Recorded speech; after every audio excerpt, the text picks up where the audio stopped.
உங்கள் கண்ணுக்கே தெரியாத ஒரு சின்ன புண்ணு உங்கள் ஃபர் பேபியோடைய ஃபர்ருக்குள்ளே ஒளிஞ்சிட்டு இருந்ததுன்னா அதை நீங்கள் பார்க்காம ட்ரீட்மெண்ட் பண்ணாமல் விட்டுருந்தீங்கன்னா அது புழு வச்சு ஃபர் பேபியோடைய உயிரையே எடுத்துடும். நிறைய தடவை நீங்கள் பார்த்துருப்பீங்க, டாக்ஸுக்கு ஏதோ ஒரு காரணத்தினால அடிப்பட்டதால் உடம்புல புண்ணு வந்திருக்கும்.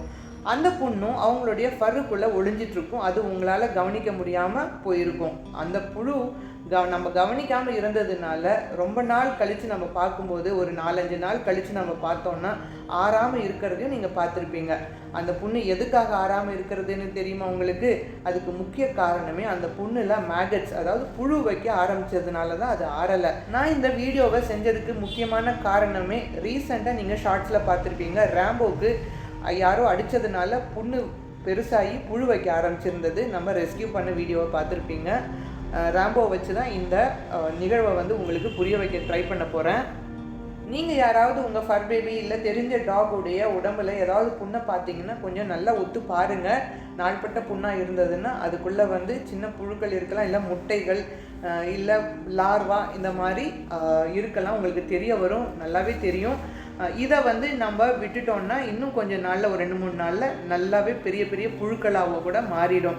அது உங்களுக்கு நல்லா கிளியராக தெரியும். மேகட்ஸ் எல்லாம் நல்லா வெள்ளை கலரில் பெரிய பெரிய புழுக்களாக தெரிய ஆரம்பிக்கும். இந்த புழு தான் புண்ணை கடிச்சு ஆற விடாமல் டன்னல் மாதிரி குகை மாதிரி தோலுக்கீழையே குகை மாதிரி போயிட்டே இருக்கும்.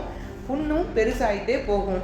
டியர் ஃப்ரெண்ட்ஸ், நீங்கள் யாராவது street dog lover or street டாக்ஸுக்கு ஹெல்ப் பண்ணுறவங்க அல்லது வீட்டில் பெட் டாக்ஸ் வச்சுருந்தீங்கன்னா கண்டிப்பாக இந்த வீடியோவை ஸ்கிப் பண்ணாமல் ஃபுல்லாக பாருங்கள். இன்னும் நம்ம சேனல் டாக்ஸ் வாய்ஸ் தமிழை சப்ஸ்கிரைப் பண்ணலைன்னா சப்ஸ்கிரைப் பண்ணி வச்சுக்காங்க. ஏன்னா டாக் பற்றிய பல பயனுள்ள வீடியோக்களை நம்ம ரெகுலராக பண்ணிகிட்டே இருப்போம். உங்களுக்கும் உங்கள் ஃபர் பேபிக்கும் ரொம்ப ஹெல்ப்ஃபுல்லாக இருக்கும். ஸ்ட்ரீட் டாக்ஸுக்கு ஹெல்ப் பண்ணணும்னு நினைக்கிறீங்கன்னா அது உலகத்திலேயே பெரிய புண்ணிய காரியம். வாயில்லா ஜீவன்களுக்கு வலியை போக்குறது நம்முடைய கடமை. அதனால் இந்த வீடியோவை கொஞ்சம் கூட மிஸ் பண்ணாமல் ப்ரொசீஜரை முழுசாக நல்லா புரிஞ்சு பாருங்கள். புழு இருக்கிற புண்ணுக்கு எந்த மாதிரி நம்ம ட்ரீட்மெண்ட் பண்ணணும்னு ஒன்றா பார்த்துட்டு வர போகிறோம். இதை கடைசி வரைக்கும் ஸ்டெப் 6 வரைக்கும் விடாமல் பாருங்கள். ஸ்டெப் 1 என்னென்னா, நீங்கள் புண்ணுப்பட்ட இடத்த சுற்றி இருக்கிற முடியை தோலை டச் பண்ணாமல் ட்ரிம் பண்ணணும் அல்லது கிளிப் பண்ணிடுங்க. அப்புறம் அந்த புண்ணை சுற்றி இருக்கிற இடத்த நம்ம க்ளீன் பண்ணி தான் ஆகணும். புண்ணையும் புண்ணை சுற்றியும் க்ளீன் பண்ணுவீங்க. எப்படி க்ளீன் பண்ணுவீங்கன்னா, போவிடான் அப்படிங்கிற அயோடின் சொல்யூஷன் அல்லது பிட்டடைன் மாதிரியான அயோடின் சொல்யூஷன் நீங்கள் வாங்கிக்காங்க. அது லிக்விட் ஃபார்ம்லேயும் கிடைக்கும், அப்புறம் ஆயின்மெண்ட் ஃபார்ம்லேயும் கிடைக்கும். ஆனால் நீங்கள் ஆயின்மெண்ட் எடுத்துகிட்டு இந்த புண்ணு சுற்றியும் புண்ணு மேலேயும் போட்டிங்கன்னா உங்களால் க்ளீன் பண்ண முடியாது. அது வேஸ்லின் மாதிரி வலுவலுன்னு ஒட்டிகிட்ருக்கோம். அதனால தான் நம்ம தண்ணியாக இருக்கிற மாதிரியான சொல்யூஷனை நீங்கள் பிட்டடைன் சொல்யூஷன் ஆர் போவிடான் கிடைக்கும் கடையில், அதை வாங்கிட்டு க்ளீன் பண்ணுங்கள். எப்படி க்ளீன் பண்ணணுன்னா, அதை காட்டனில் ஊற்றிட்டு பஞ்சில் ஊற்றிட்டு அதை சுற்றி நீங்கள் நான் பண்ணுறேன் பார்த்தீங்களா, அது மாதிரி சுற்றி க்ளீன் பண்ணி விடுங்க. ஃபர்ரையும் க்ளீன் பண்ணணும். அங்கே மண் இருக்கக்கூடாது, வேறு முடிங்க இருக்கும், ஏதாவது மெட்டல் பவுடரெல்லாம் ஒட்டியிருக்கும். அதனால் சுற்றியும் க்ளீன் பண்ணணும், நடுவில் புண்ணையும் க்ளீன் பண்ணிடுங்க. ஸ்டெப் 2, உங்கள்கிட்ட சலைன் வாட்டர் இருந்ததுன்னா நீங்கள் அயோடின் சொல்யூஷன் அதாவது பிட்டடைன் சொல்யூஷன் எல்லாம் வச்சு தொடச்சிங்கல்ல, அதுக்கும் மொதவே நீங்கள் ஹேர் ட்ரிம் பண்ண உடனேயே நீங்கள் அந்த இடத்த சலைன் வாட்டர் வச்சு க்ளீன் பண்ணலாம். அந்த புண்ணை சுற்றியும் க்ளீன் பண்ணலாம், புண்ணுலேயும் நீங்கள் அந்த சலைன் வாட்டர் வச்சு க்ளீன் பண்ணலாம். இதுக்கு அப்புறமா நீங்கள் அயோடின் சொல்யூஷனையும் யூஸ் பண்ணலாம். இந்த டைமில் நீங்கள் புழுக்கள் மிதந்துட்டு வந்தாலும் அதை பிடுங்கி எடுக்கக்கூடாது. ஏன்னா அதை 4th பாயிண்டில் உங்களுக்கு ஸ்டெப்பில் சொல்ல போகிறேன். ஸ்டெப் 4 ரொம்ப முக்கியமான பாயிண்ட்டு தான் இது. இங்கே பாருங்கள், நம்ம ரேம்போக்கு ரெஸ்கியூ பண்ண ரேம்போக்கு நல்ல ஹெல்தி ஃபுட்டு கொடுத்துட்ருக்கோம். பூசணிக்காய், மஞ்சள் பூசணிக்காய், மஞ்சள், தேங்காய் எண்ணெய் போட்டு, அப்புறம் சிக்கன் அவங்களுக்கு பிடிச்சதையும் போட்டு, நம்ம வெஜ் நான்வெஜ்ஜுங்கிறதெல்லாம் பார்க்க முடியாது. இப்போ அவங்க அன்ஹெல்தியாக இருக்கிறதுனால அவங்களுக்கு தேவையான கொடுக்க வேண்டியது நம்ம டியூட்டி. ஸோ அவங்களுக்கு தேவையான ஹெல்தி ஃபுட்டை ரெடி பண்ணியிருக்கோம். தேங்காய் எண்ணெயும் ஊற்றியாச்சு. இப்போ நான் இதெல்லாம் எடுத்து விட்டு சாப்பிட வைப்பேன். பாவம், இந்த சவுண்டு பர்றன்னு வருது பாருங்கள், அந்த சவுண்ட் ரொம்ப இரிட்டேட்டிங்காக இருக்குங்க. நம்ம ஃபர் பேபிஸ் எல்லாம் ரெஸ்கியூ ஃபர் பேபிஸ்க்கு உங்கள் வீட்டில் எப்படின்னு சொல்லுங்கள். நம்ம ரேம்போவுக்கு சுசுலேருந்து பாருங்கள் கொஞ்சம் யூரின் லீக் ஆகிட்டுருக்கு. ஸ்டெப் 4, ஆன்டி மேகட் ஸ்ப்ரேன்னு கடையில் கிடைக்கும். டிமேக் ஸ்ப்ரேன்னு சொல்லுவாங்க. அதை வந்து நீங்கள் வாங்கிட்டு வந்து வீட்டில் டாக் வச்சுருக்கிறவங்க எல்லாருமே வச்சுக்காங்க. இது புழு உள்ள புண்ணுக்கு ரொம்ப ஹெல்ப்ஃபுல்லாக இருக்கும். இல்லைனாலும் நீங்கள் வீட்டில் வச்சுக்கலாம். இந்த ஸ்ப்ரேயை நீங்கள் புழு வச்ச புண்ணில் போட்டுட்டு ஸ்ப்ரே அடிச்சுட்டு அதை ஒரு 15லேருந்து 20 நிமிஷம் வந்து அப்படியே விட்டுருங்க. ஏன்னா அந்த புழுக்கள் எல்லாமே கடிச்சிட்டு இருக்கிற புழுக்கள் கொஞ்சம் லூஸ் விடுறதுக்கு அவ்வளோ டைம் எடுக்கும். நீங்கள் அப்படியே போட்ட உடனே இல்லைன்னா போடுறதுக்கு முன்னாடி நீங்கள் பிடுங்கினீங்கன்னா அந்த புழுக்கள் எல்லாமே கடிச்சிட்டு இருந்த புழுக்கள் இன்னும் புண்ணை வந்து டீப்பாக புண்ணு பண்ணி விட்டுரும். நீங்கள் ஒரு 200 புழுவை வந்து பிடுங்கி எடுத்துகிட்டு இருந்தீங்கன்னா அத்தனையும் இன்னும் ஆழமான புண்களை தான் புண்ணை உருவாக்கும். ஸோ நம்ம அவங்கள வந்து வாய் தானாகவே கடியிலிருந்து விடுபடுறதுக்கு தான் இந்த ஸ்ப்ரேயை போட்டுட்டு புழுக்கள் கொஞ்சம் மயங்கிய நிலையில் வந்ததுக்கப்புறமா இது எடுக்கிறது அவங்க வந்து சில புழுக்கள் செத்தும் வெளியே வந்துடும். அப்படி இல்லைன்னா சில முட்டைகள் எல்லாம் மிதந்துட்டு வரும். நீங்கள் இந்த டைமில் ஒரு க்ளீனான ஃபோர்செப் வச்சு அந்த புழுக்களை வந்து எடுக்க ஆரம்பிக்கலாம். அது தானாக செத்து போன புழுக்களை மட்டும் எடுக்கணும். நம்மளா பிடுங்கி வந்து உயிரோடு இருக்கிற புழுக்களை நம்ம எடுக்க ஆரம்பித்தோன்னா, அதாவது ரொம்ப ஆக்டிவாக இருக்கிற புழுக்களை எடுத்தீங்கன்னா அது புண்ணை வந்து ஆழப்படுத்திடும். இது ரொம்ப ரொம்ப முக்கியமான பாயிண்ட்டு. இதை நீங்கள் கவனமாக வச்சுக்காங்க. டவுட் இருந்ததுன்னா கீழே கமெண்ட்டில் கேளுங்க. இன்னொரு மிக முக்கியமான விஷயம் இங்கே நான் உங்களுக்கு ஞாபகப்படுத்துகிறேன். சிலர் வந்து புழு வச்ச புண்ணை பார்த்த உடனே உங்ககிட்ட வந்து ஐடியா கொடுப்பாங்க. பெயிண்டர்ஸ் எல்லாம் யூஸ் பண்ணுற டர்பன்டைன் இல்லைன்னா கெரோசின் போட்டு எடுங்க, நல்லா க்ளீன் பண்ணிடலாம், புழுவெல்லாம் செத்து போயிடும்னு சொல்லுவாங்க. அந்த ஐடியாவை கண்டிப்பாக கேட்டுறாதீங்க. அது ரொம்ப மோசமான ஐடியா. இதனால் உங்கள் டாக்ஸுடைய உயிருக்கு கூட ஆபத்து வரலாம். ஸ்டெப் 5 இதுவும் ரொம்ப முக்கியமான பாயிண்ட் இருக்குது. இதை வந்து நீங்கள் இந்த மாதிரி புண்ணெல்லாம் நீங்கள் ட்ரீட்மெண்ட் பண்ணிகிட்டு இருக்கும்போது அந்த புண்ணிலேருந்து தண்ணி விட்டுகிட்டே இருக்கும். இந்த டைமில் நீங்கள் அவங்களுக்கு வந்து காலர் மாதிரி போட்டு விட்டுருங்க. இப்போ நம்ம ராம்போ போட்டிருக்கோம் இல்லைங்களா, அது மாதிரி போட்டு விட்டுருங்க. அப்படி இல்லைன்னா என்ன பண்ணுவாங்கன்னா, ஃப்ரீயாக விட்டுட்டோன்னா அவங்க போய் அந்த புண்ணை நக்க ஆரம்பிச்சிருவாங்க.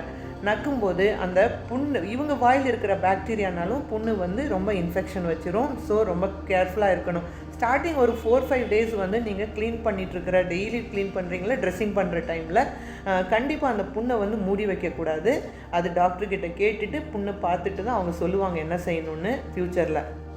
இப்போது இந்த புழு வந்து எடுத்துட்டீங்க, பெரிய புழுவெல்லாம் நீங்கள் எடுத்துட்டீங்க மயங்கிய நிலையில் இருக்கும்போது. ஆனால் இன்னும் எல்லாம் உட்காரும் போது கூட அந்த இடத்துல நிறைய முட்டைங்க வச்சுட்டு தான் இருக்கும்.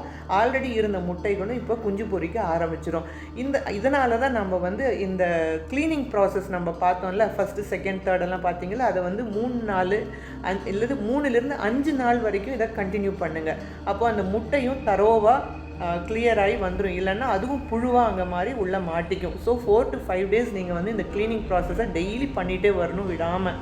ஒருவேளை இந்த புழு வச்ச புண்ணு வந்து ரொம்ப டீப்பாக இருந்ததுன்னா கண்டிப்பாக டாக்டர்கிட்ட போங்க. ஏன்னா அவங்க இன்ஜெக்ஷன் போட்டு கொஞ்சம் மறுத்து போக வச்சுட்டு கூட இதை ட்ரெஸ்ஸிங் பண்ண கிளியர் பண்ண அந்த புழுக்கள் எடுக்க வாய்ப்புகள் இருக்குது. அப்படி இல்லைன்னா ஐவர்மெக்டின் மாதிரி ஒரு இன்ஜெக்ஷன் போட்ட உடனே அந்த புழுக்கள் எல்லாம் கொஞ்சம் டைமில் மயங்கிடும். அதுக்கப்புறமா அவங்க அந்த புழுக்களை வந்து எடுக்க ஆரம்பிச்சிருவாங்க. ஸோ இது ரொம்ப டீப்பாக இருந்ததுன்னா நீங்கள் டாக்டருடைய ஹெல்ப் எடுத்து தான் ஆகணும் இதை கிளியர் பண்ணுறதுக்கு. நீங்கள் நம்ம பார்த்த ஸ்டெப் 1லேருந்து டாகை ரெஸ்கியூ பண்ணிட்டீங்க, புண்ணை க்ளீன் பண்ணிட்டீங்கன்னா உடனே ஆன்டிபாக்டீரியலும் கொடுத்து தான் ஆகணும். அதாவது ஆன்டிபயோட்டிக் வந்து டாக்கு கொடுக்க ஆரம்பிச்சிடும். ஏன்னா பாக்டீரியல் இன்ஃபெக்ஷன் புண்ணில் வைக்க ஆரம்பிக்க வாய்ப்புகள் இருக்குது. அதனால் புண்ணு ஆறாமல் இருக்கக்கூட வாய்ப்புகள் இருக்குது. நம்ம புழு எடுத்துருவோம், ஆனால் பாக்டீரியல் இன்ஃபெக்ஷன் வச்சிரும். அதனால தான் ஆன்டிபயோட்டிக் கண்டிப்பாக அவசியம். அது டாக்டர்கிட்ட கேட்டு டோசேஜ் பார்த்து கொடுத்துருக்காங்க. செஃபாலெக்சின் அப்படிங்கிற ஆன்டிபயோட்டிக் எங்களுக்கு நல்லாவே ஒர்க் ஆகிட்டுருக்கு, ரொம்ப எஃபெக்டிவாக இருக்குது. நாங்கள் ராம்போக்கு அதுதான் கொடுத்தோம். அடுத்து நீங்கள் யூஸ் பண்ண வேண்டிய மிக முக்கியமான மருந்து என்னதுன்னா ஆன்டி இன்ஃப்ளமேட்ரி, அதாவது வீக்கத்தை நம்ம வந்து குறைச்சி தான் ஆகணும். எப்போவுமே அடிப்பட்டதுன்னா அதை சுற்றி ஒரு வீக்கம் இருக்கும், அந்த காயத்தினால வந்த வீக்கம் இருக்கும். அதனால் அந்த வீக்கத்துக்கு வந்து ஆன்டி இன்ஃப்ளமேட்ரி மெடிசின்ஸ் கொடுப்பாங்க, அதுவும் நம்ம கொடுக்கணும். நீங்கள் அது மெட்டாஃப்ளாம்ங்கிற மெடிசின் வந்து மார்க்கெட்டில் அவைலபிளாக இருக்குது. இதோட டோசேஜும் நீங்கள் டாக்டர்கிட்ட கேட்டுட்டு தான் கொடுக்கணும்.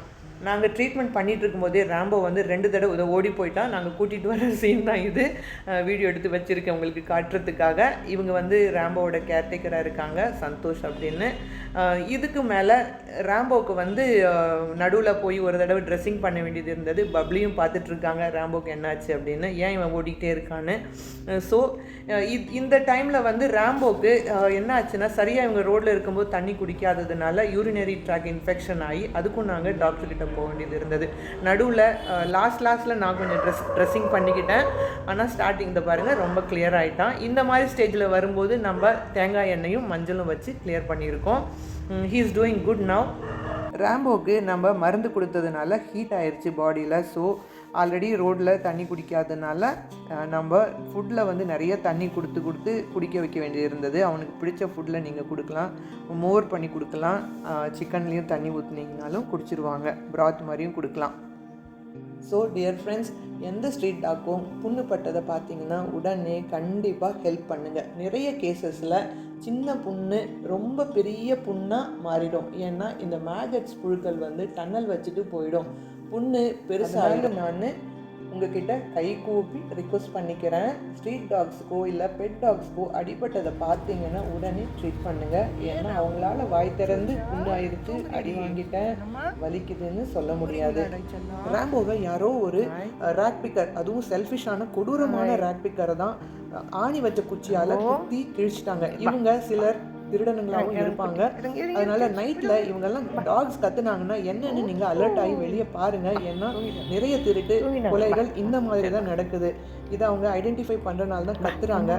சமூக நாய்களுக்கு நம்ம அன்பும் அக்கறையும் கொடுத்தா நம்ம சமுதாயமும் நல்ல ஒரு அன்பான சமுதாயமாக உருவாகும். உங்கள் எக்ஸ்பீரியன்ஸை கீழே கமெண்ட்டில் சொல்லுங்கள். தேங்க்ஸ் ஃபார் வாட்சிங்.